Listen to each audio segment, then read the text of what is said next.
lagi coba.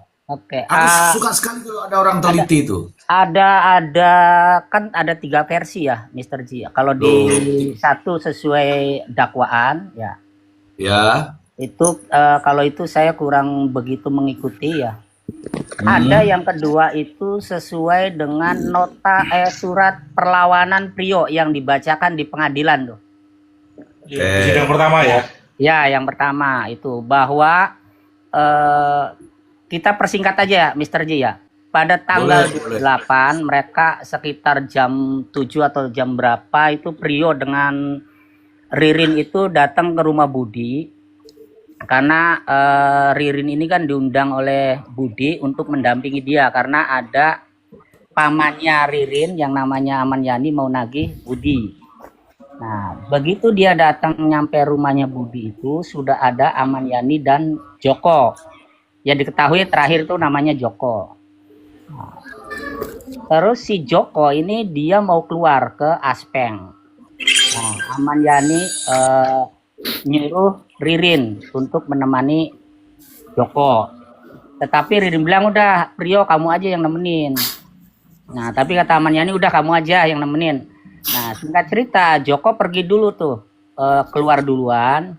Terus diikuti oleh Ririn keluar. Nah ternyata belakangan itu Budi dengan Priyo juga ikut keluar tuh.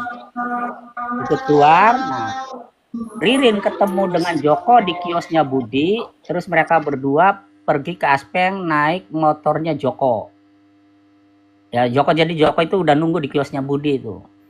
Nah, kalau Budi dengan Priyo, ini menurut cerita Priyo itu dia beli makanan untuk di rumah. Nah, singkat cerita setelah kembali lagi, menurut Priyo itu terjadilah perdebatan. Datang lagi 2 orang yang namanya Hardi sama Yoga. Nah, menurut Priyo itu terjadi perdebatan di situ antara Aman Yani dengan Budi, korban Budi. Nah, karena terjadi perdebatan dengan spontan atau tiba-tiba, si Hardi itu menghampiri Budi lewat depannya Priyo, karena Priyo dengan Budi ini duduk sejajar ya, duduk di bangku, langsung menghabisi Budi itu.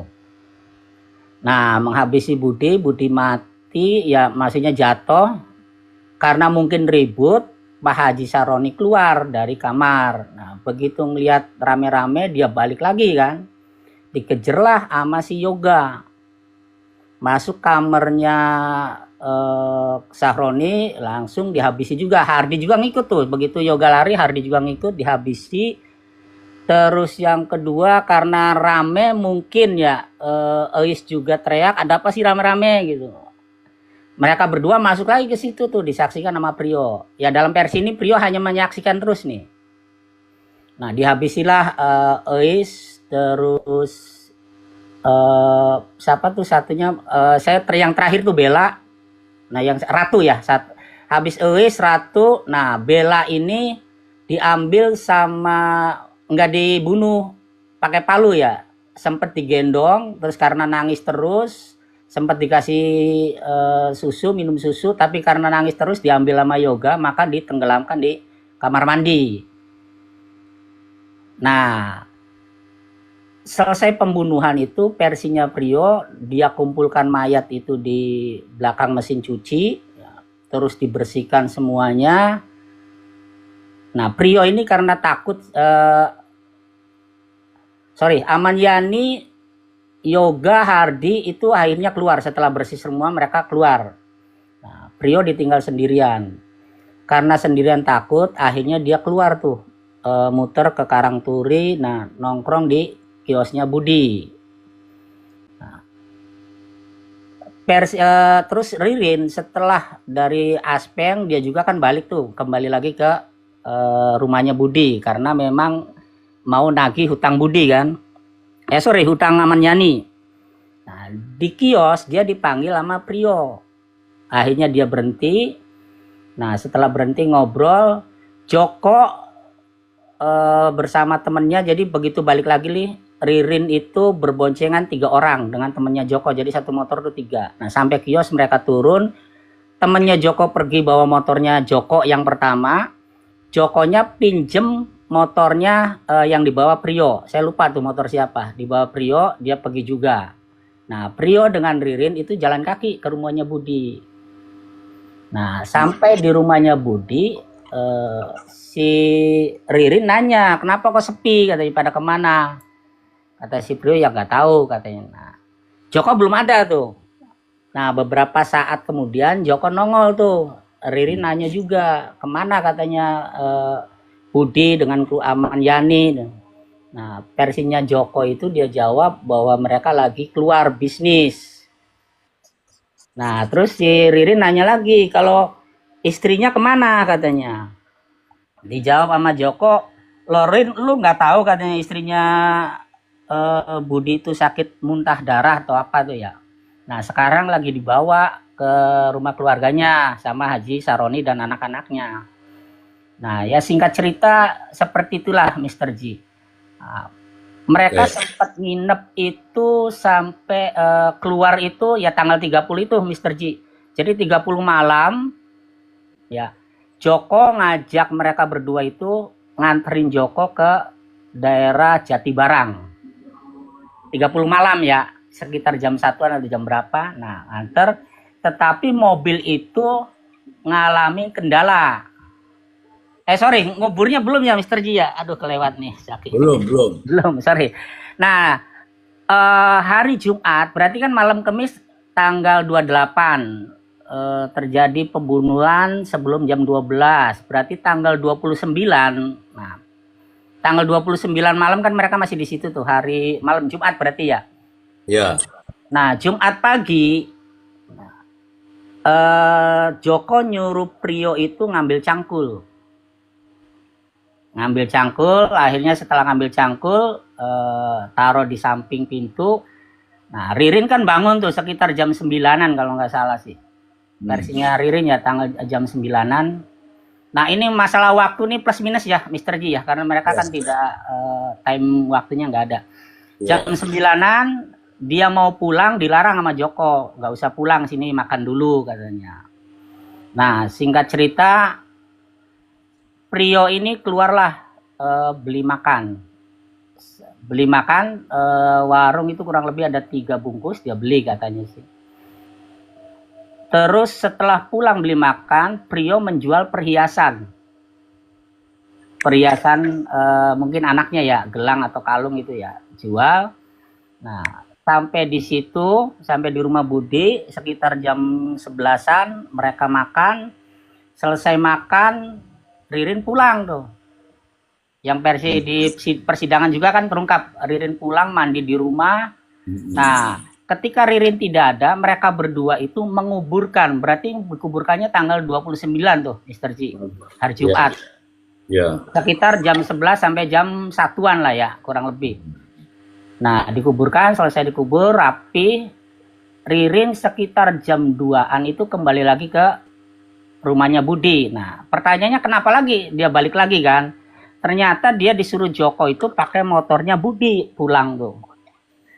Jadi otomatis Ririn harus kembali lagi kan. Nah, sampai malam Sabtu berarti ya, malam Sabtu tanggal 30 berarti ya Mr. Ji ya. Ya. Nah, tanggal 30 jam 2-an malam Joko ngajak Prio dan Ririn, ngajak Ririn sih sebetulnya untuk mengantarkan Joko ke Jatibarang karena Ririn yang bisa nyetir motor. Mobil. Iya, sorry, mobil Corolla ya, pakai mobil Corolla. Nah, sesampainya di Bulak atau sekitar Jatibarang, mobil itu mengalami kendala, ngadat, mogok-mogok. Nah, Joko turunlah di situ yang dekat rel tuh. Oke, nah karena mobilnya mogok, Ririn kan nanya ini gimana, Jok katanya ininya Pak, mobilnya. Ya sudah, kamu cari hotel aja sambil benerin mobil. Nah, dikasihlah duit kalau nggak salah itu 500 sama fotokopi KTP Budi ya. Ya. Ke Ririn. Nah, singkat cerita mereka akhirnya masuk ke hotel Adis itu Jam? Sesuai keterangan dari pegawai hotel itu sekitar 5.10. Oke. Nah, 5.10 mereka check-in. Versinya itu sih boleh check-in tuh. Boleh Ya. check-in. Waktu itu sempat ditanyain KTP, Prio nggak ada KTP, akhirnya Ririn nyerahin KTP-nya Budi. Nah, akhirnya mereka Sebentar. bisa ya. Itu yang nyerahin KTP Prio apa Ririn? Ririn katanya sih. Oke. Jadi Itu berdua dikonfirmasi sih, mereka tuh sama berdua kan itu ya? gitu ya. Dikonfirmasi sama pegawai hotelnya berarti ya? Ya, jadi berdua sih antara Ririn, karena kan resepsionis kan begitu enggak ini kan mungkin Prio balik lagi ke mobil terus masuk dengan Ririn. Ya biasa kalau itu kan wajar kan sodor-sodoran lah ya. Oke, nah udah check-in. Ya singkat cerita sebelum mobil itu bener, Joko telepon Prio karena Prio ini kan memegang HP-nya yang dikasih oleh Joko itu HP khusus, jadi hanya untuk hubungan mereka dengan Prio dengan Joko. Ya. Nah, hubungin suruh kembali lagi ke rumahnya Budi, ngambil koper katanya. Kan mobilnya rusak. Ya, dan mereka pakai Grab ke situ, Mr. D. Oke. Pakai Grab, Avanza hitam kalau nggak salah sih. Sebentar, ini yang naik Grab berdua atau cuma Berdua. Prio sendirian? Berdua. Mereka kembali lagi ke rumah Budi itu berdua. Nah, sesampainya di rumah Budi itu sudah ada Joko. Oh. Joko sudah nunggu di sana. Nah, saya terus terang aja waktunya tidak terlalu detail banget nih. Mungkin keesokan harinya ya, karena nggak. Nah, terus setelah nyampe sana, mereka rapikan koper, ada 2 koper katanya. Tapi koper itu sudah disegel pakai kabel apa sih, tis ya. Nah, pakai kabel tis, terus mereka pergi ke hotel lagi itu. Tapi berdua, Joko ditinggal. Masih pakai Grab itu? Beda Grab. Oh, berarti Grab ini hanya Dropping saja. Kan ya wajar kalau Grab kan dropping saja ya. Nah, seharusnya kalau penyidik terbuka ya, saya yakin itu ada semuanya lah. Dan orang Grab itu pasti bisa dilacak di HP-nya Ririn itu, karena kan ada aplikasi Grab-nya. Kan pasti ketahuan dong. Nah, oke, singkat cerita mereka balik lagi ke hotel. Nah, setelah mobil itu selesai, Joko itu mereka check out, bawa koper ke Ujung Jaya ya, desa Ujung Jaya. Bersama Joko tuh, Joko kan ke situ tuh. Nah, sampai di sana koper itu diturunkan, diambil oleh 2 motor. Udah nungguin tuh 2 motor tuh. Nah, karena Ririn kan posisi di supir, jadi dia nggak ikut turun. Yang turun itu Joko sama Prio, menurunkan koper itu. Nah, selesai dari situ, mereka bertiga baru tuh ke desa Babadan ya. Nah, sebelum sampai desa Babadan, Ririn di tengah jalan tuh diturunin tuh. Nah, mereka berdua, Prio dengan Joko, bawa mobil, naro mobil itu di pinggir kali tuh, yang ketika ditemukan. Nah, berarti Ririn nggak ada di situ, nggak ada di dalam mobil. Ririn diturunkan di tengah jalan tuh, sebelum nyampe itu di versinya dia tuh di pintu air. Jadi sebelum lokasi itu ada pintu air, Ririn diturunkan di situ tuh. Oke.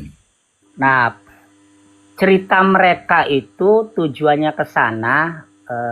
Joko itu ingin menjelaskan kepada Evan, karena Evan ini kan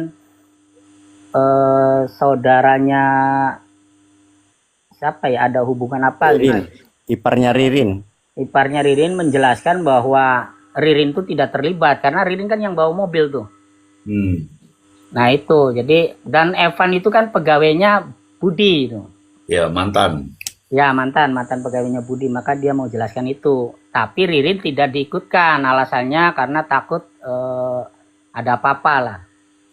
Oke. Nah, singkat cerita mereka berdua datang lagi, Ririn nanya mobilnya mana, ada katanya parkir sana.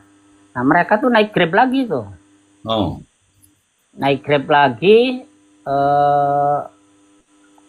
ke hotel lagi kalau nggak ke hotel lagi. Nah, terpisah tuh dengan Joko. Joko turun di jalan tetap. Nah, singkat cerita setelah itu baru mereka tuh yang ke Jakarta lah, ke Semarang, ke Surabaya, terus balik lagi ke Kedokan Bunder tuh. Yang akhirnya ditangkap di Kedokan Bunder. Itu sih versi surat perlawanan dari Prio. Oke, itu versi 2 ya. Ya, versi kedua. Nah, sekarang versi ketiga dari kesaksian siapa? Rio ya. Oke. Nah, versi ketiga adalah tanggal 28. Kita mulai tanggal 28 aja ya, Mr. J ya. Oke ya. Tanggal 28 jam 00, mereka berdua itu ke kiosnya Budi. Nah, di kiosnya Budi, kata Prio sih, aduh jadi nggak enak saya pakai katanya nih. Nggak apa-apa. Kata Prio sih tidak terjadi perdebatan ya. Hanya spontan Ririn memukul Langsung. Budi ya, terus langsung jatuh. Selesai jatuh, ditinggalkan, malah ada yang lucu ini, palunya dibuang ke selokan kata Prio tuh. Nah, terus mereka ke rumahnya Budi menghabisi keluarga yang lain, berarti tanggal 29 keluarga yang dihabisin kan. No.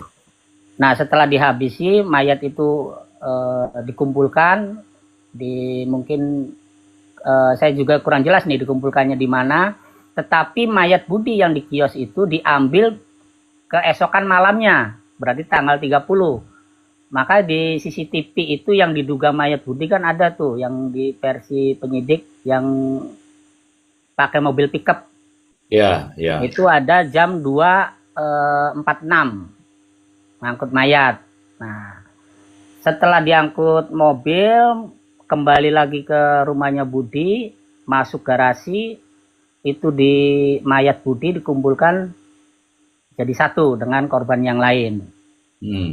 Nah, jam 5 pagi versinya Prio ini kan, Ririn nyuruh Prio ngambil cangkul ke rumahnya Prio di Pepabri. Kurang lebih 30 menit lah bolak-balik. Artinya nyampe lagi 5.30. Kalau mereka menguburkan 5 mayat, anggaplah kita waktunya 1 jam, berarti 6.30. Tanggal 30 ya, 6.30. Nah, kalau dia datang ke hotel, perjalanan 30 menit, maka itu nyampe ke sana kurang lebih jam 7 pagi. Iya. Nah, sementara kesaksian Cariwan dan Sutikno, pegawai hotel, menyatakan bahwa mereka itu ada di hotel itu jam 5.10 melakukan check-in sesuai jam CCTV. Ini artinya lebih saintifik ya.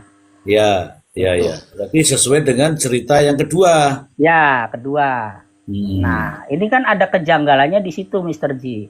Ya. Di satu sisi Prio bercerita bahwa dia jam 5.10 jam 5 itu masih ada di baru disuruh ngambil cangkul di rumahnya Budi sampai kurang lebih jam 7, tetapi kesaksian Cariwan sudah ada di hotel jam 5.10.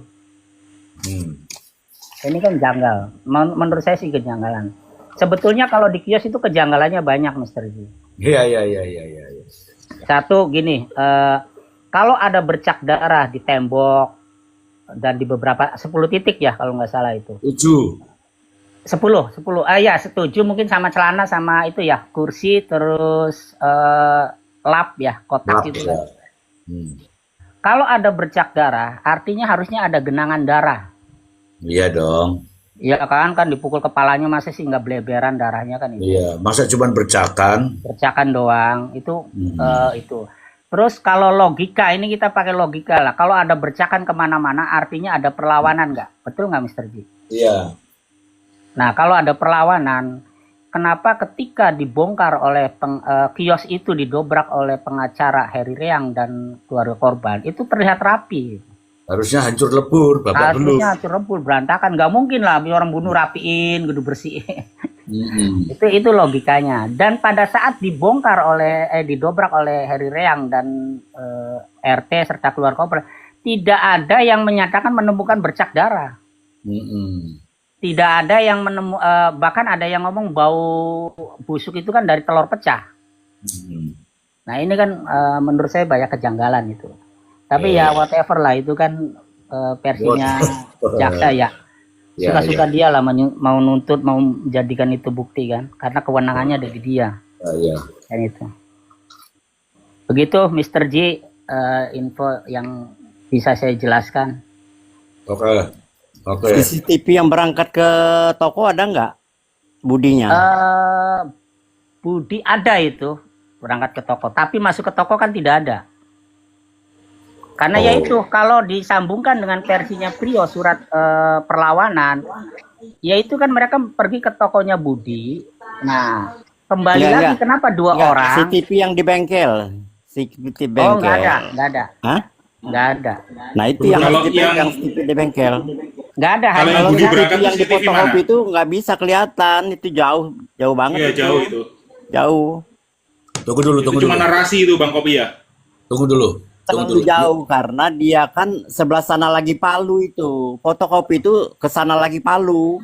Iya, itu dari kios, dari toko. Untuk menyorot ke depan TKP itu. Yang katanya ada 3 orang itu.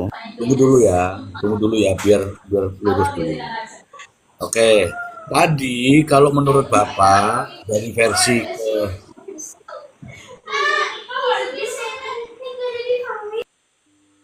kalau versi ketiga tadi habis menghabisi Budi di kios gitu Pak ya. Oke. Kemudian palunya dibuang Pak ya. Iya. Lah terus menghabisi yang di rumah sana pakai palu apa Pak? Ya nggak tahu, mungkin dijewer satu-satu kali Mr. J. Loh. Nih, Karena versinya itu juga tetap pakai palu tuh Mr. J. Nih teman-teman, ayo teman-teman semua, mari kita berlogika. Ini cerita daripada Rio sendiri di versi yang ketiga. Kalau versi ketiga, ini saya kasih tahu nih kawan-kawan. Palunya banyak Bang. Nah iya ini makanya kita ini. Kan palu banyak itu palu memang banyak. Tapi yang digunakan untuk itu tuh yang mana? Oke. Kalau di versi ketiga ini, menurut keterangan Prio ya teman-teman ya, ke toko, kemudian tidak ada pertengkaran, tiba-tiba boom gitu. Nah terus itu apa, cerita apa itu? Oke, habis itu itulah katanya yang ditemukan bercak darah. Ya. Setelah itu ke rumah kata Prio nih, ke rumah kan? Ya. Itu sebelum ke rumah kata Prio membuang palu terlebih dahulu, betul? Tuh. Lah ke rumah itu berarti nganggo opo? Oke ya. Nek dijewer satu-satu, jelas lah itu yang menyebabkan telinga kesleo itu. Bang Pepen, naik dulu Bang Pepen. Nah. Tunggu dulu teman-teman. Ini ada Bang Pepen, tapi Bang Pepen kok nggak mau naik, kenapa ya? Apa Bang Pepen benci sama aku ya? Benci tapi rindu, Mr. J. Kalau ngeliatin doang tuh benci tapi rindu, udah benar-benar cinta. Iya. Iya. Tuh masuk tuh. Ya, oke. Selamat datang Bang Pepen. Dimute dulu ya Bang Pepen. Lo masih gaptek, jadi bingung ini mana yang harus saya tekan. Bang Pepen. Bang Pepen. Ya, Mister. Saya ajarin. Jadi kalau mau masuk di Komal ini cukup tekan hidung, cis langsung naik. Itu ada celoteh RH itu. Mas Rahmat. Yap, Pak Pepen. Ya, Apa gimana, kabar, Pak Mister? Pepen? Ya, bentar. Ini ada teman-teman yang mau naik juga. Saya kasih naik dulu biar kita semua terbuka.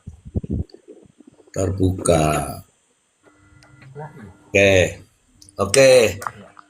Itu ada dua tadi, ada dua kejanggalan menurut saya karena TKP yang yang versi ketiga.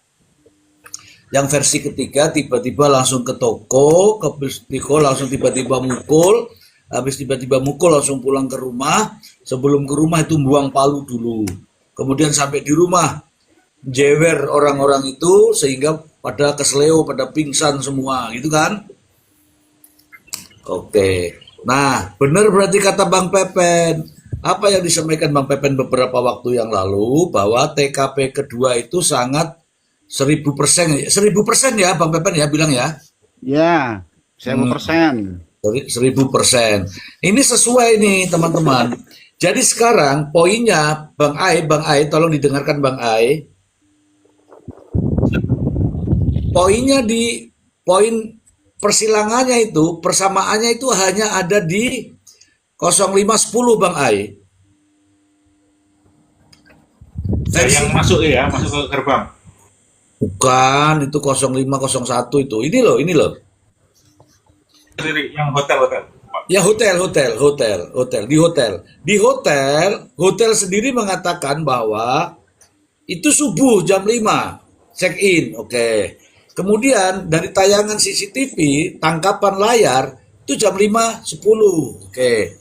Kemudian dari sini kalau yang dikatakan oleh Prio bahwa dia itu ke hotel jam apa itu?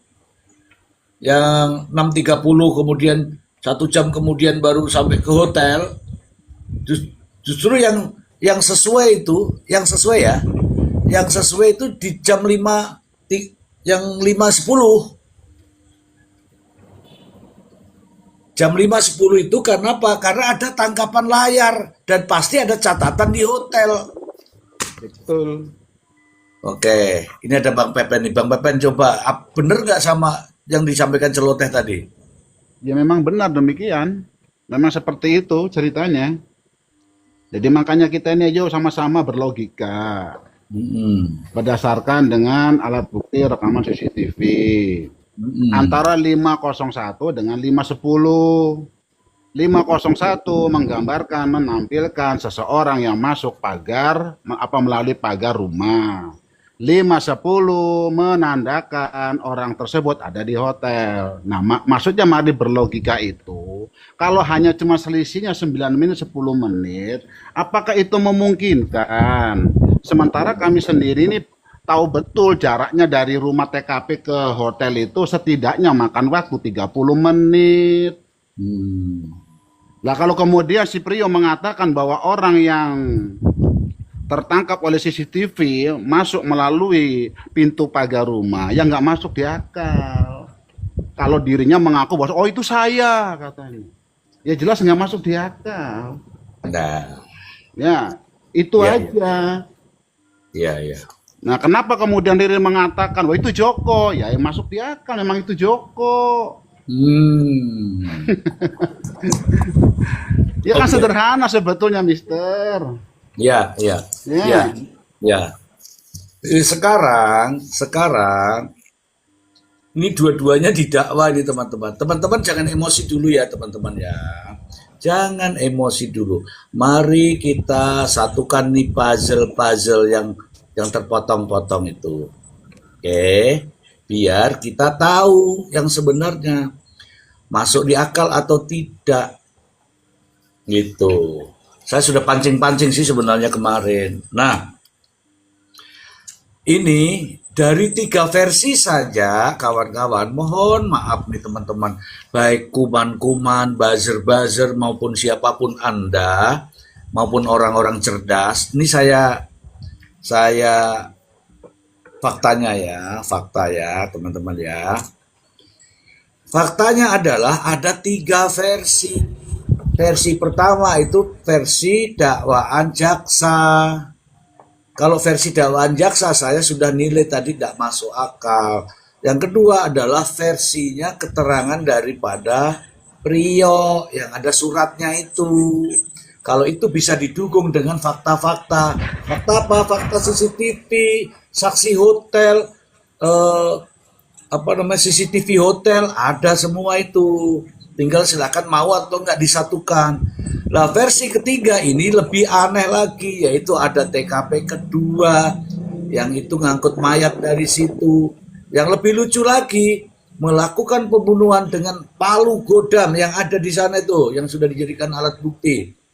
itu katanya menurut Priyo digunakan di TKP kedua, oke, katanya, kemudian dibuang itu palu, kemudian masuk ke rumah membunuh dengan cara jewer kuping, oke?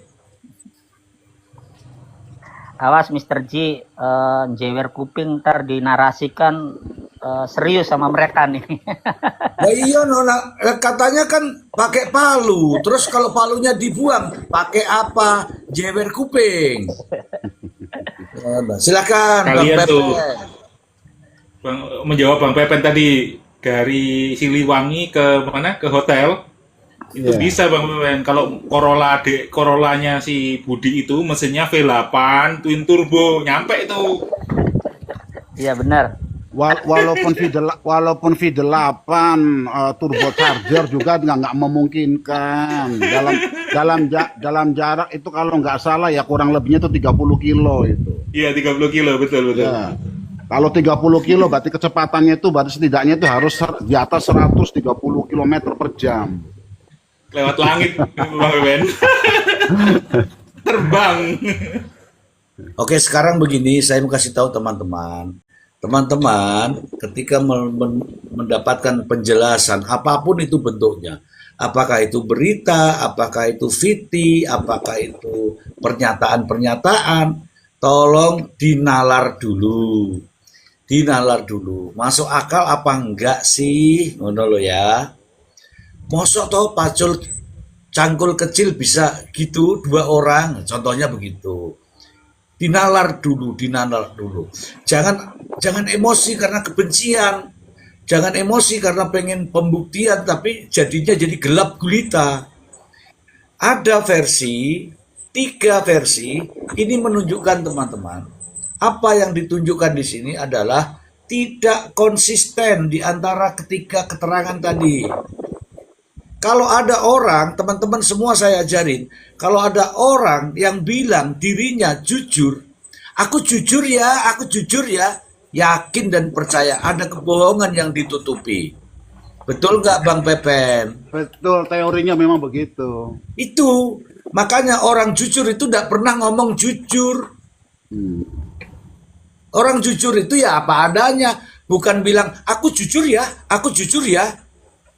Wah, teman-teman ngikuti, jangan teman-teman. Karena apa? Yang diucapkan itu ada yang ditutupi, bahkan lebih besar dari situ. Oke? Percayalah aku ada kata memikul kerbau, seperti itulah kurang lebihnya.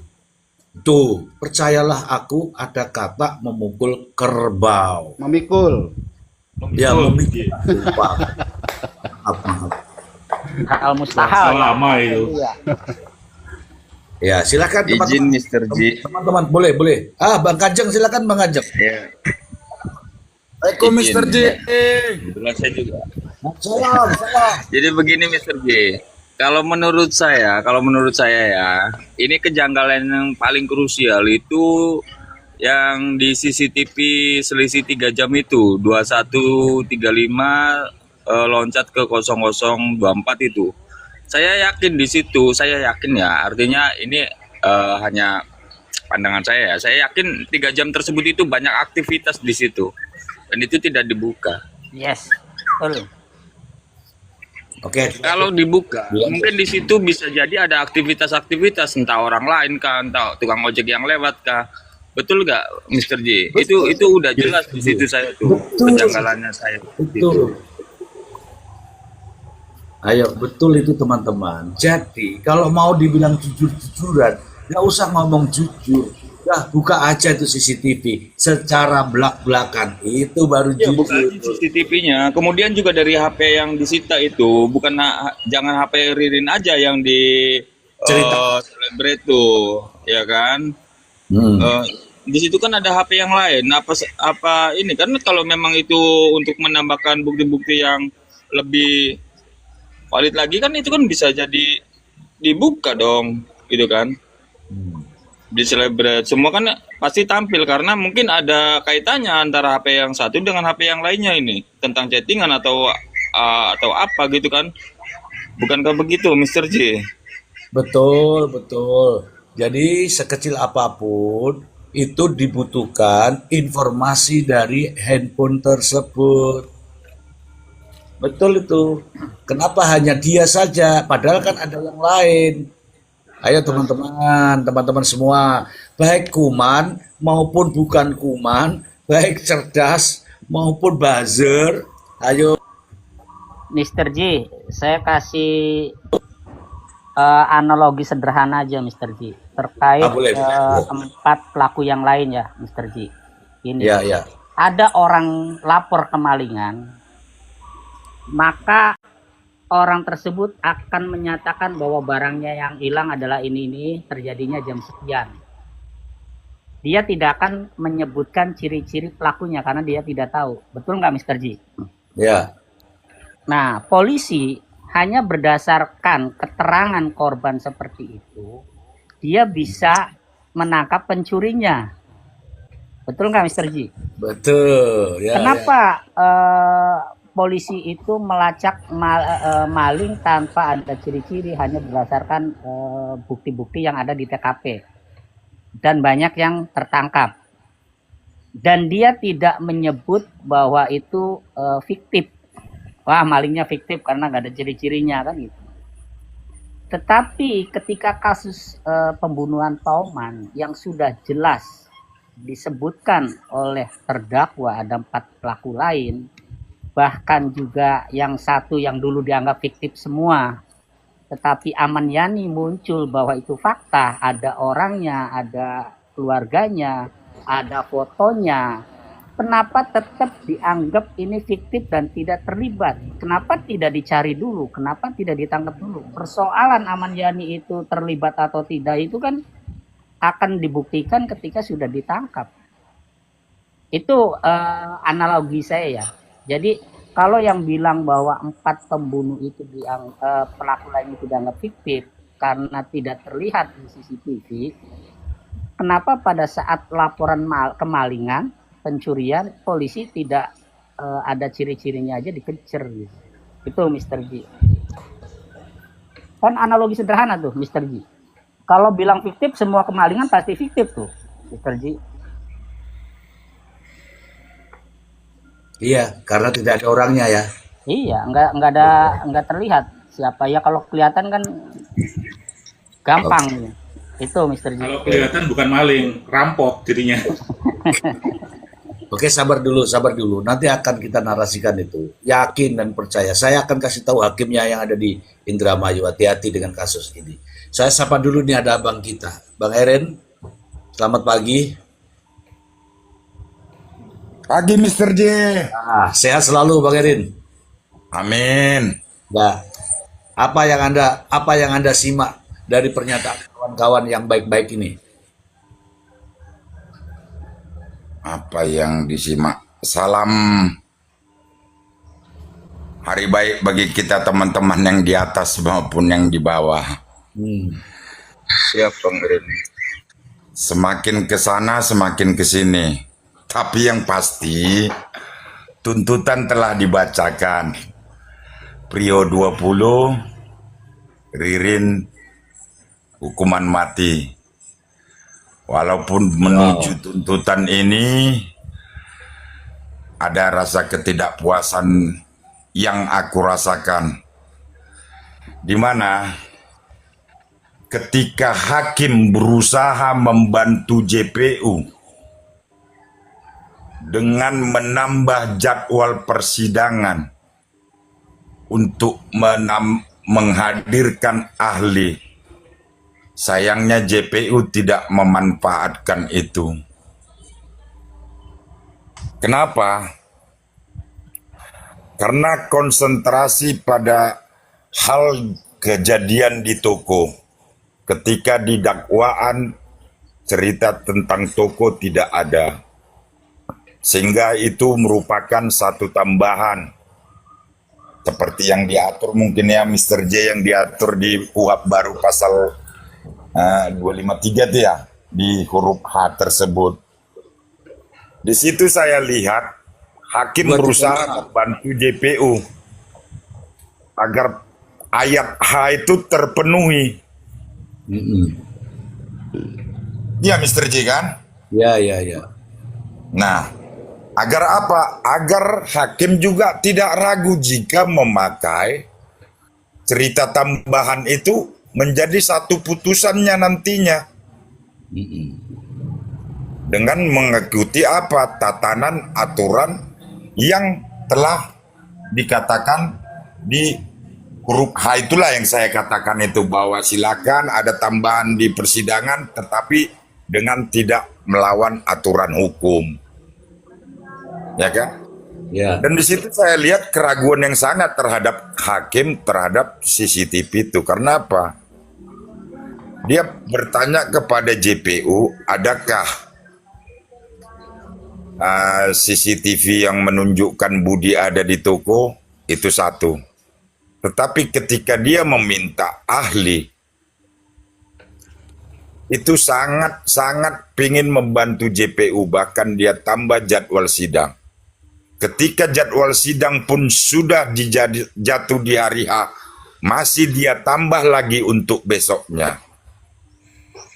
Artinya, hakim sangat berkepentingan terhadap hal ini. Tapi yang disuguhkan kita sama seperti yang kita lihat.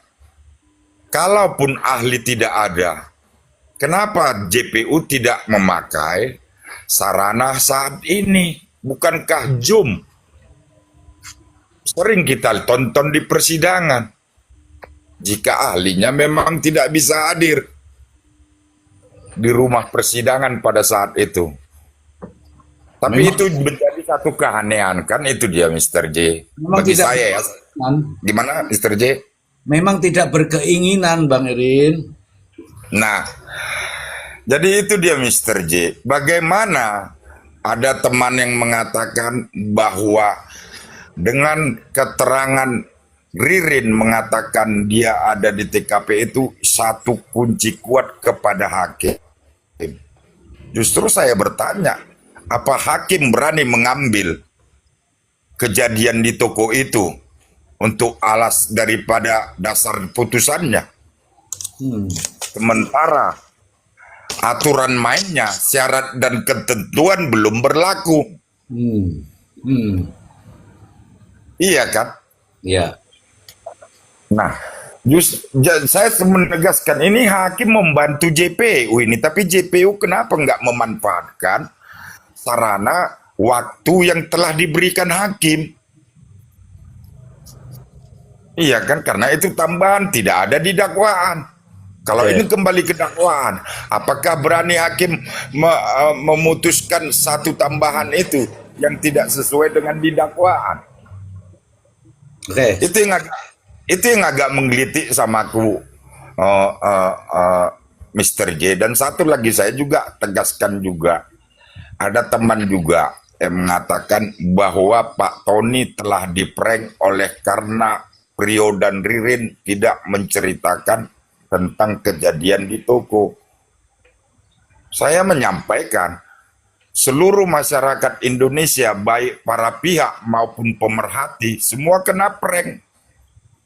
Ketika Prio mengatakan ada kejadian di toko, terkecuali dia telah menyampaikan ini kepada orang lain. Oke, Bang Irin. Tahan dulu, Bang Irin. Lanjut. Oke. Ini ada Bang Pepen dulu, Bang Pepen. Ya, Mister. Tiba-tiba muncul ada TKP kedua di toko. Terus bagaimana tanggapan Anda itu waktu? Loh, kok ada toko? Di toko, misalnya, silakan. Adanya TKP baru yang di toko milik korban Budi itu kan ditampilkannya itu setelah persidangan itu berlangsung. Iya. Kenapa baru ditampilkan? Kenapa baru diperlihatkan? Kenapa baru diutarakan? Ya, berikut dengan rekaman CCTV-nya. Kalau boleh saya berpendapat, ini kaitannya dengan dugaan. Ini mohon maaf dugaan ya, dugaan adanya rekayasa. Jadi karena penyidik ini merasa bahwasannya sudah memiliki rekaman CCTV yang menayangkan aktivitas di kios milik Budi, makanya modal ini akan dia jadikan ketika apabila suatu saat nanti terdakwa Prio sedemikian rupa bisa dikondisikan dan bisa diarahkan. Ya. Ya, ini pendapat saya. Ya. Nah, ketika kemudian si Prio itu berhasil dikondisikan, berhasil diarahkan sesuai dengan keinginannya, makanya itulah kemudian baru ditampilkan di persidangan.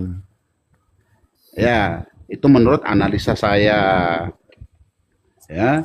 Dan itu memang ya terbukti, pengkondisian itu terbukti dengan adanya oknum ya yang tidak sesuai dengan ketentuan, mendatangi lapas, mendatangi Prio di lapas sampai berkali-kali dalam satu hari itu, kurang lebih 7 sampai 8 kali di Bon. Artinya itu kan fakta, itu bukti adanya pengkondisian. Nah, ketika kemudian mereka merasa bahwa Prio ini sudah berhasil dikondisikan, barulah hal ini ditampilkan di persidangan. Kan iya kan? Kenapa nggak dari awal? Iya, iya. Apakah rekaman CCTV itu dalam pemberkasan itu sudah dimasukkan dalam daftar sebagai barang bukti? Iya.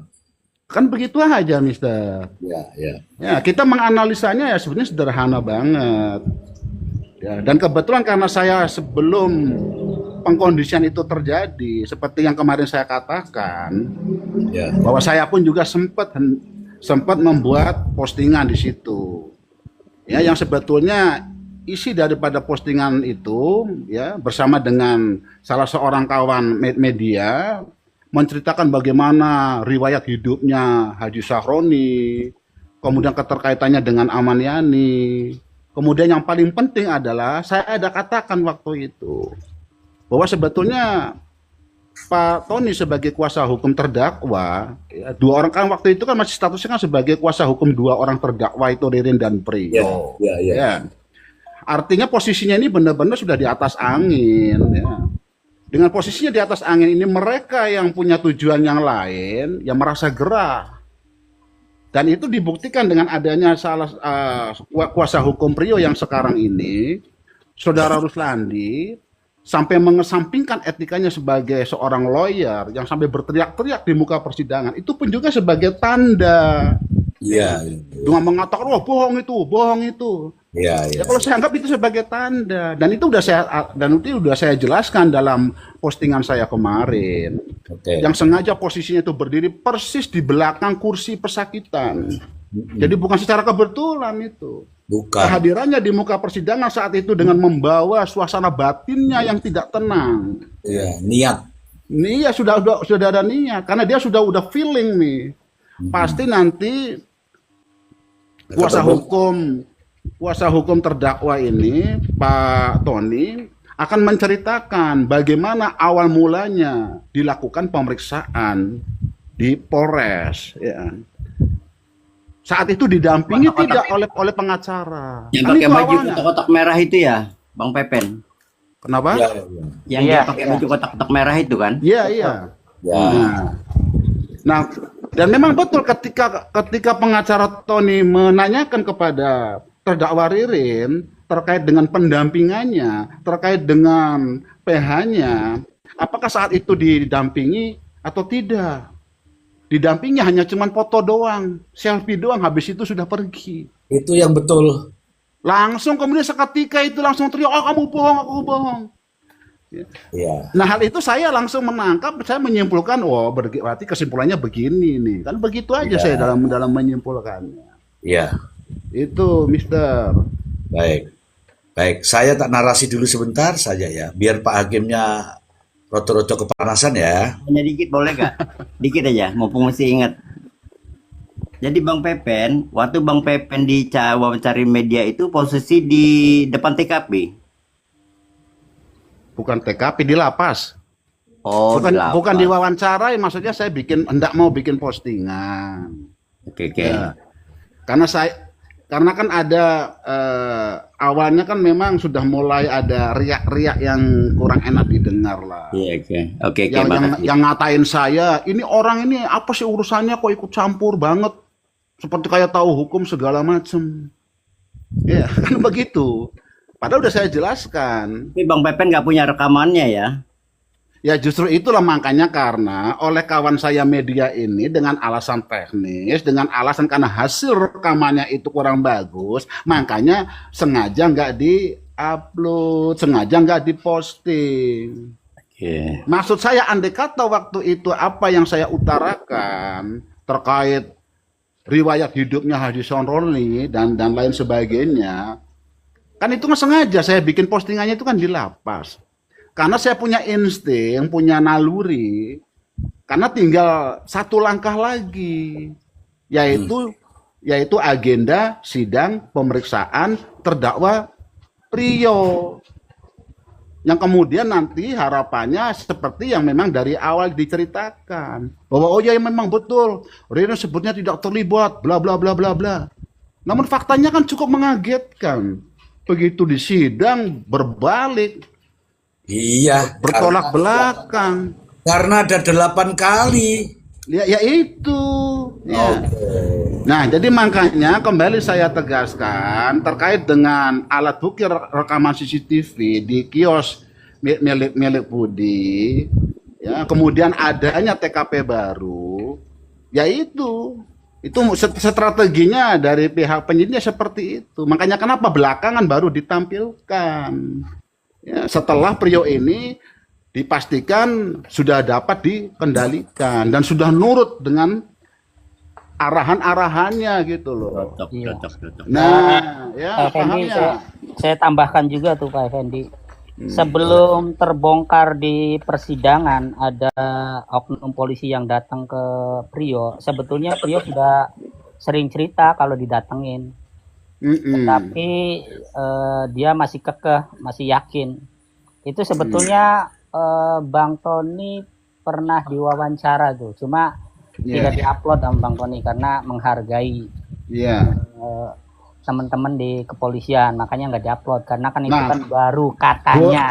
Goyahnya pendirian si Priyo itu ya karena sambil dibarengi kedatangannya si Oknum Angga ini bersama saudaranya, itu loh. Dan dijanjikan 1 tahun katanya ya. Dan dijanjikan 1 tahun. Hari ini tuh ya. Kocak 1 tahun. Nah, satu lagi nih kawan-kawan semua, Mr. Ji. Ini kebetulan di sini kan ada Mas Rahmat tuh. Ini kita buka-bukaan aja deh, ya. Boleh. Jadi beberapa hari yang lalu, ini terus terang aja kami bertiga, saya, Mas Rahmat dengan Pak Tony, ada menemui Priyo di lapas. Ada 2 kata yang saya catat itu. Ririn. Ririn, sorry. Ya, ada 2 kalimat yang saya catat itu. Apa yang disampaikan oleh si Ririn. Yang pertama bahasanya begini, apa yang dikatakan oleh Priyo kepada si Ririn. Jadi posisinya di lapas itu, kan sekarang ini kan 2 orang itu kan dipisahkan, beda kamar. Tapi walaupun beda kamar, masih saling bisa melihat gitu loh. Kalau dilihat dari bilik jeruji besinya itu masih kelihatan. Iya. Si Priyo ini sempat berteriak, ya kan, rasain lu, mampus lu. Nah itu, saya catat itu. Wah. Ya, kemudian mereka para tahanan, ya, warga-warga binaan di lapas Indramayu itu kan jadwalnya kan setiap hari Sabtu itu kan dibuka tuh untuk dijemur, ya kan. Sehingga sering bercengkrama lah ngobrol dengan sesama warga binaan yang lainnya. Suatu ketika pada saat mereka mau kembali masuk, si Priyo pun juga ada kembali mengatakan, ya kan, ingat ya, saya jatuhkan itu Tony. Itu bahasanya jelas, sehingga sampai Ririn mengatakan, wah anjing loh katanya. Artinya dengan 2 kalimat itu kan bisa kita simpulkan itu loh. Bisa. Oh iya. Dengan 2 kalimat itu kita bisa simpulkan. Nah, sebetulnya ini apa yang terjadi ini terhadap kondisi si Priyo ini. Apalagi kemudian sekarang dituntut 20 tahun. Jangan-jangan nanti begitu putusannya nanti tetap 20 tahun teriak lagi dia nanti. Aduh maafkan saya, sebetulnya yang benar itu keterangan saya yang pertama. Infonya dia menangis kemarin Pak Pepen setelah dituntut 20 tahun itu di saat nunggu sidangnya Ririn tuh dia sempat nangis katanya. Oke. Tapi kata pengacaranya untung nggak sama Ririn katanya hukuman mati. Jadi kamu bersyukurlah katanya. Ini Mr. G, saya mau nanya nih, Mr. G. Ya, ya. Mereka berdua kan memang tuntutannya berbeda lah ya, karena jaksa melihat bahwa memang tidak ada yang meringankan di Ririn ya. Sedangkan di Priyo kan ada yang meringankan, yaitu terungkap palu dan kios lah ya, intinya itu. Sehingga dakwaan mereka berkesesuaian karena ada alat bukti yang ditemukan kan itu. Oke. Nah, pertanyaan saya kan begini, Mr. G. Priyo pada surat perlawanan, peran dia hanya melihat, menguburkan dan memegangi korban Budi, serta menjual dan mengambil uang. Nah, yang saya kasihan sekarang adalah Priyo mengakui bahwa dia itu Membunuh bayi. ikut membunuh Bella dengan cara menenggelamkan. Ini menurut saya nih Mr. G, hakim kalau dari sisinya jaksa mungkin melihat ini ada hal yang meringankan Priyo ya, tetapi saya berkeyakinan, ini keyakinan saya mungkin bisa salah juga, bahwa hakim tidak akan melihat bahwa tidak ada yang meringankan Priyo karena menambah dia jadi pembunuh, sudah bagian dari pembunuh. Maka narasi yang kemarin pengacaranya Ruslandi bahwa palu itu dipinjam untuk rehab rumah sehingga tidak terkait dengan perencanaan. Jadi saya baca narasinya kurang lebih itu. Kalau saya pikir sih mens reanya kalau sudah melihat pembunuhan diem, terus juga katanya dia kan pada saat mau membunuh Budi juga dia ngambilin palunya dari tas di motor terus dikasihin ke Ririn.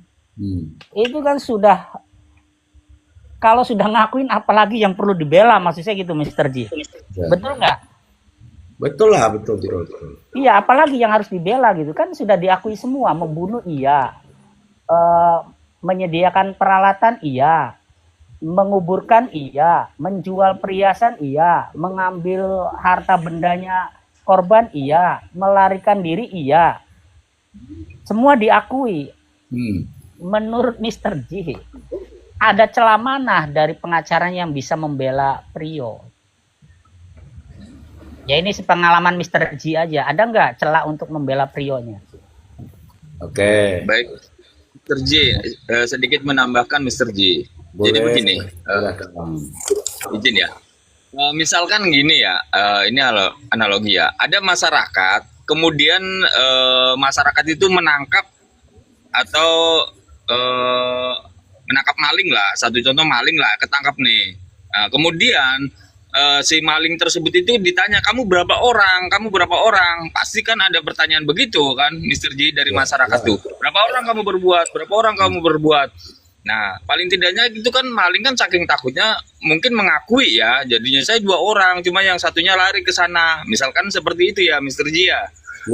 Nah, sedangkan dalam keterangan di sini dua terdakwa Priyo dan Ririn itu kan sudah mengakui ada orang lain, tetapi dibantah, gitu kan?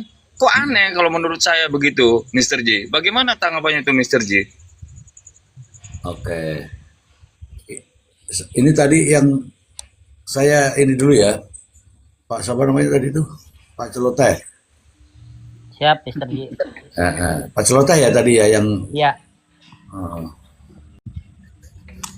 Gini ya kawan-kawan, hakim itu bersandar pada undang-undangnya ada. Semalam juga kita bacakan. Jadi ketika seseorang menyampaikan di awal begini, kemudian di yang kedua begini, kemudian yang ketiga dia bilang aku tak jujur ya, aku mau jujur ya, itu artinya dia menutupi kebohongan. Ada yang ditutupi. Artinya hakim juga nggak bodoh, gitu, ya.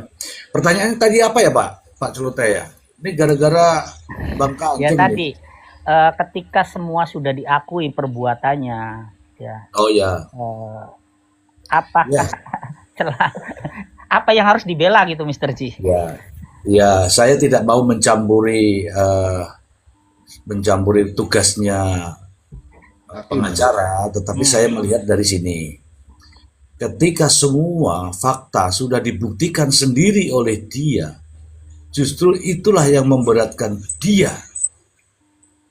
Masalah pembelaannya urusannya itu. Aku lihat sih, aku lihat. Tapi saya mau ngomong begini karena ini menyangkut masalah saya mau bikin panas hakim dulu, boleh nggak? Boleh dong. Boleh dong. Nah, langsung gede nih. Pak Hakim, Pak Jaksa yang ada di Indramayu sana. Ini kaitannya dengan hukuman mati. Terdakwa ini terancam hukuman mati. Artinya apa? Artinya jaksa juga harus menyajikan bukti-bukti yang tidak meragukan. Hakim semua itu tidak boleh mengambil keputusan didasari dengan bukti-bukti yang meragukan. Coba nih ya, Pak Hakim. Alat bukti yang Pak Hakim minta apa kemarin Pak Hakim? Pak Hakim meminta agar CCTV ini dilakukan uji digital forensik. Kenapa? Karena yang ditampilkan itu tidak seluruhnya, tidak utuh. Pak Hakim ini benar, bagus sekali Pak Hakim. Ya Pak Hakim, ada saya melihat dari tayangan-tayangan yang ada itu, Pak Hakim juga sempat bertanya.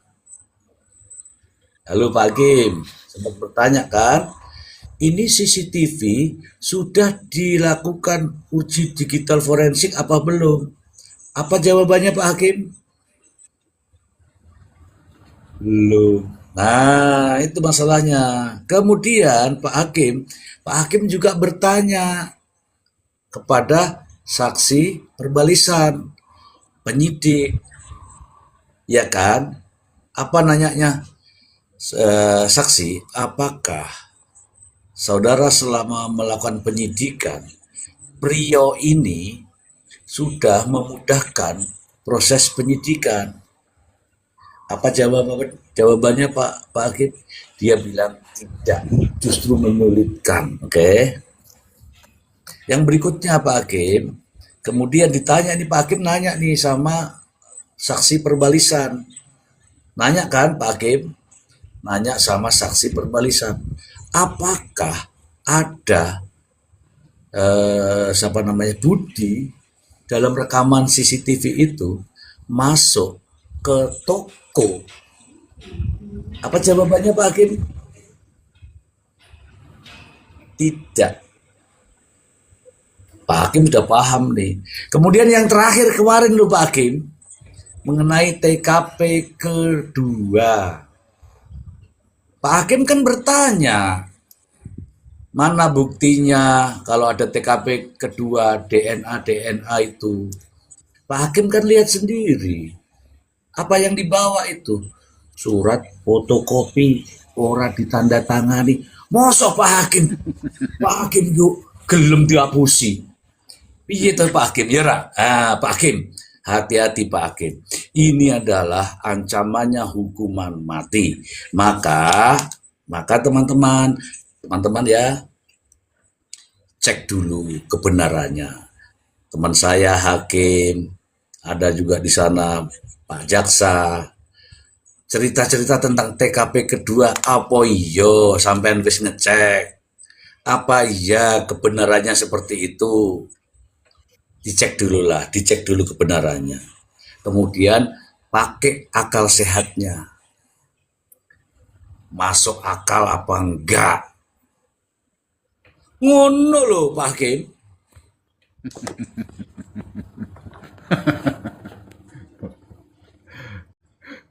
Oke Bang Pepen, dilanjut Bang Pepen.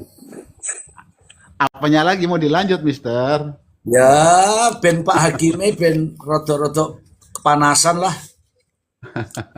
Ya saya rasa hakim itu kan ya seperti yang Mister katakan tadi, hakim itu kan nggak goblok ya.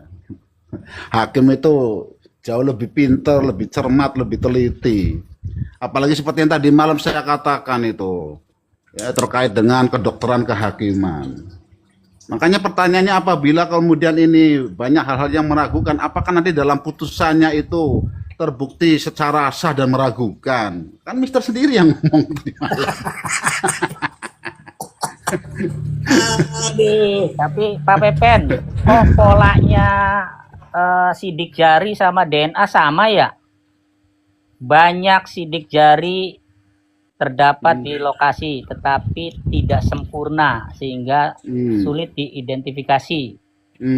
Begitupun di DNA, ada 10 titik, 9 rusak sehingga tidak bisa diidentifikasi. Sama polanya ya, cukup satu saja gitu ya.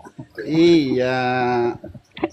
Makanya benar bahwa kebenaran itu akan mencari jalannya sendiri. Semuanya itu mencari jalannya sendiri itu. Iya. Bang Pepen ngopi belum nih, Bang Pepen nih? Apa ya, Ya Bang. Pak Kanjeng silahkan narasi dulu Pak Kanjeng. Ya, baik, terima kasih Mr. J. Bang Pepen ngopi dulu, ngopi. Iya, ini lagi nyari kopi Medan. Oh, itu ada di Bang Tony tuh. Banyak. Baik, nah kalau narasi saya begini Mr. J. Ya, dari penyidikan, ya ini dugaan saya. Artinya ya sudah banyak kejanggalan lah. Jadi ya saya merasa kurang puas aja gitu kan ketika hasil sidang kemarin jaksa menuntut Prio itu dengan 20 tahun penjara, kemudian terdakwa Ririn itu hukuman mati. Artinya tanpa ada keterangan yang asli dari digital forensik dan tanpa dihadiri oleh ahli digital forensik. Hasil dari DNA juga itu hanya sekedar fotokopian dan tidak ditandatangani oleh ahlinya. Begitu Mr. J. Iya. Banyak CCTV yang banyak terpotong gitu kan. Pokoknya banyaklah kejanggalan-kejanggalan kalau menurut saya itu Mr. J. Dan saya juga kan sepakat lah apa yang Mr. J selama ini Komal gitu kan. Saya selalu mengikuti Mr. J, tapi saya kan selalu di bawah menyimak untuk edukasi hukum. Jadi rekan-rekan di sini gitu Mr. J. Saya sepakat dengan apa yang setiap Mr. J katakan, itu saya sepakat Mr. J. Iya. Karena saya yakin kebenaran akan menemukan jalannya sendiri. Tuh. Begitu saja Mr. J. Kebenaran akan menemukan jalannya sendiri.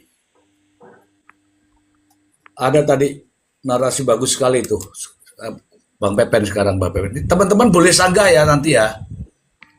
Ya Bang Pepen, Bang Erin.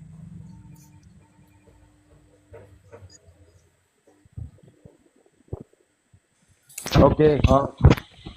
Ya. Yang mau ditambahkan lagi, nanti kembali lagi, tapi aku ragu apa yang mau diputuskan hakim terhadap putusan JPU ini, karena aku merasa hakim masih ragu terhadap yang dituntutkan JPU ini. Benar memang Mr. J, ini hukuman mati loh. Ya. Kalau saya tanya teman-teman, mereka doa loh untuk memutuskan apakah untuk memutuskan hukuman mati ini. Apalagi dengan yang kita lihat disajikan seperti ini, apakah mungkin putusan hukuman mati? Kalau tuntutan sah-sah saja, namanya JPU ya kan. Tapi ketika disajikan seperti itu, nanti katanya kita bela Ririn. Padahal kita mau melihat bahwa keadilan itu harus ada terhadap kelima korban kan. Ya. Kan itu yang kita ingin. Ya. Ya kan? Tetapi kalau yang disajikan seperti itu, wajar-wajar saja para pemerhati terutama netizen mengatakan bahwa alat bukti itu sangat tidak cukup kuat untuk menjerat Ririn hukuman mati. Kalau Prio ya memang dia mengakui di TKP, ya kan? Dan yang paling anu lagi katanya Mr.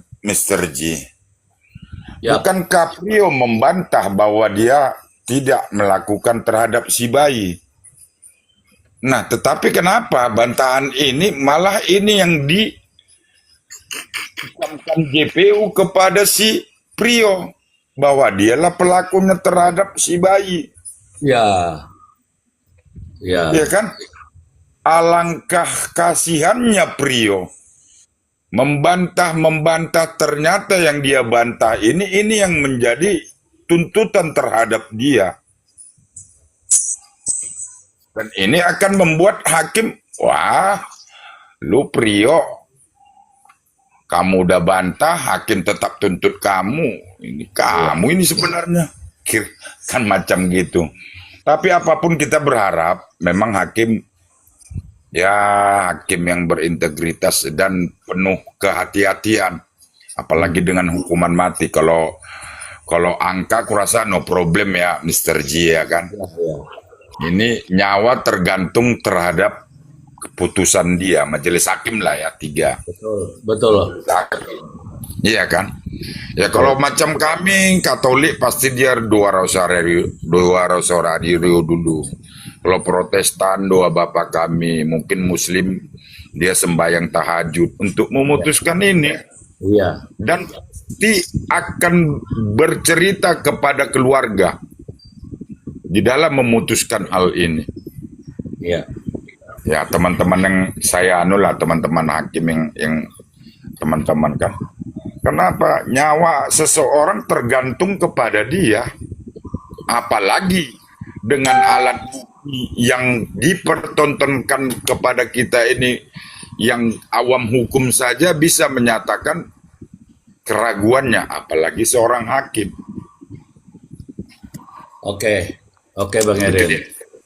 Lanjut. Mantap. Jangan ada keraguan-raguan ya dalam memutuskan ya. Oke, Iya. teman-teman, terima kasih nih Bang Erin. Jadi kalau di alat bukti itu teman-teman di 235 ya teman-teman ya. Tadi sudah disebutkan oleh Bang Erin ya, bahwa hakim lagi-lagi nih ke hakim ya, dalam mengambil keputusan itu bukan hanya didasari suka tidak suka, bukan didasari karena ada netizen, buzzer, tidak. Tetapi hakim dalam mengambil keputusan didasarkan pada minimal ya teman-teman ya. Minimal adalah dengan 2 alat bukti yang sah, berkesesuaian, dan dapat menimbulkan keyakinan hakim. Saya kira praktisi-praktisi hukum dimanapun di seluruh Indonesia pasti sama ini. Ya, dengan minimal 2 alat bukti yang berkesesuaian dengan perkaranya itu, yang dapat menimbulkan keyakinan hakim. Barulah hakim mau mengambil keputusan.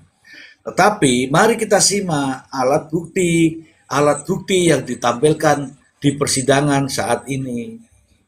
Yang pertama, tolong nanti teman-teman di atas jawab ya. Yang pertama adalah keterangan saksi. Satu dulu, keterangan saksi. Pertanyaannya, adakah saksi di persidangan yang menunjuk hidung siapa pelakunya? Tolong teman-teman. Tidak ada saksi fakta, Mr. G. Coba ditanya teman-teman di bawah, ada nggak teman-teman? Di bawah yang di bawah. Karena yang di atas ini pada diem sih. Nggak ada, Mr. G. Tidak ada saksi fakta. Oh iya, sorry Mr. G. Saya izin turun dulu karena belum sholat nih, udah 4:30. Terima kasih teman-teman. Sukses selalu. Terus kawal keadilan untuk siapapun. Terima kasih. Salam hormat saya. Ya. Oke, terima kasih Celoteh Abah. Nanti saya akan tayangkan nih Celoteh Abah. Teman-teman, saksi tidak ada yang menunjuk hidung bahwa Ririn adalah pelakunya, nggak ada. Artinya itu saksi bisakah diambil sama hakim sebagai saksi yang apa ya, yang meyakinkan. Nah, satu. Kedua, yaitu keterangan ahli. Ya, nanti Bang Pepen bisa ini. Adakah ahli yang menjelaskan terkait dengan kesahihan, ya, kesahihan alat bukti yang diminta oleh hakim? Ada nggak, teman-teman? Nggak ada satupun. Oke, tak ada satupun. Justru yang ahli yang datang adalah ahli yang didatangkan oleh pihak terdakwa, yaitu ahli Profesor Dr. Yongki, ya, Yongki SHMH. Oke. Yang berikutnya adalah surat. Surat itu antara lain adalah ada visum, betul ada visum karena memang kita prihatin adanya korban yang meninggal dunia. Kemudian ada juga surat yang baru kemarin. Apakah itu sah? Karena surat itu fotokopi, tidak ditandatangani. Apakah itu sah sebagai alat bukti, teman-teman? Silakan teman-teman jawab. Itu surat. Kalau suratnya fotokopi, yakin dan percaya tidak sah, apalagi tidak ditandatangani. Mendingan fotokopinya saja dihadirkan ke pengadilan, mesinnya. Iya, mesin fotokopinya dihadirkan di Ya, persidangan. dihadirkan daripada cuma satu lembar. Ayo, nih praktisi hukum, mana praktisi hukum? Ayo. Yang berikutnya, keterangan terdakwa. Oke, keterangan terdakwa di sini saya ingin mendengar dari Priyo. Priyo dalam keterangannya, baik sebagai saksi maupun terdakwa, dia menyatakan bahwa dia ada di TKP, betul? Betul. Betul. Bahwa dia melihat pembantaian, betul? Betul. Bahwa dia menonton, menyaksikan kejadian tersebut, betul? Betul. Betul. Betul, pasti betul ini. Bahwa dia membantu membersihkan darah yang ada di TKP, betul? Betul. Betul. Betul. Dan bahwa dia mengambil cangkul, betul? Betul. Betul. Bahwa dia membantu menguburkan mayat-mayat yang menjadi korban, betul? Betul. Itu betul semua, teman-teman. Artinya apa? Ada lagi tambahan. Dia sendiri mengatakan. Menyiapkan palu dan memotong palu. Iya, betul. Ya, jadi betul semua, teman-teman. Kalau betul semua sulit untuk lolos, teman-teman. Oke ya. Yang berikutnya terhadap Ririn. Keterangannya Ririn sendiri. Ririn mengatakan bahwa ya, saya ada di situ. Diceritakan tadi seperti yang dijelaskan. Tapi dia tidak mengatakan bahwa dia melakukan pembunuhan. Betul apa tidak? Betul.